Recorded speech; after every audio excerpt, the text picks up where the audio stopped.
Just had a report of a sighting, folks. Going flat out with this one. Big cat attractant. Pepperoni. All things that they like. Some John West tuna steak. And just discovered this. Who knows what that is? It's too fine for deer. It's too fine for dog. It really feels like cat.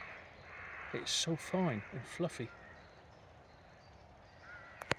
It was just in the bushes. Something probably got caught in the brambles.